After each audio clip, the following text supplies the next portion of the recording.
Hello hi दोस्तों, मैं किरण। मैं संजू। हम दोनों आप लोगों को एक छोटा सा देशभक्ति गीत सुनाने जा रही हूँ। अच्छा लगे तो लाइक करें, सब्सक्राइब करें और शेयर करें और कमेंट कीजिए।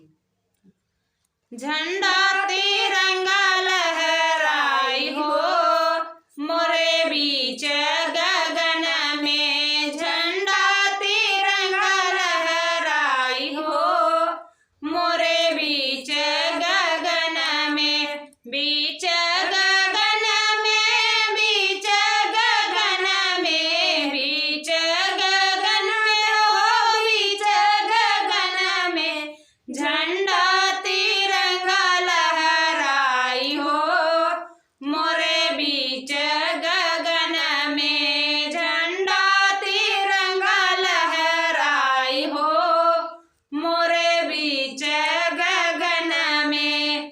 नीला गगन है सब ही मगन है, नीला गगन है सब ही मगन है, धरती अंबर मुस्काई हो मोरे बीच गगन में, धरती अंबर मुस्काई हो मोरे बीच गगन में, झंडा तिरंगा लहराई हो मोरे बीच गगन में, झंडा तिरंगा लहराई हो मोरे बीच गगन में।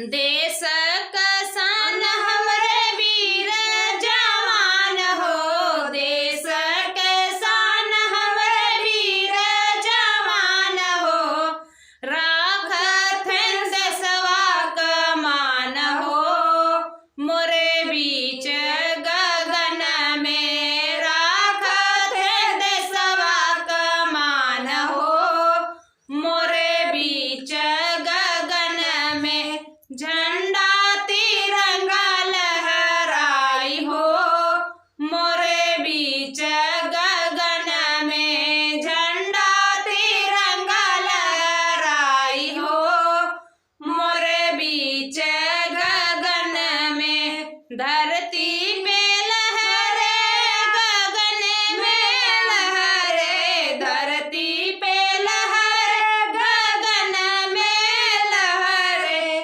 चांदों पे दिया फहराई हो मोरे बीच गगन में, चांदों पे झंडा लहराई हो मोरे बीच गगन में, झंडा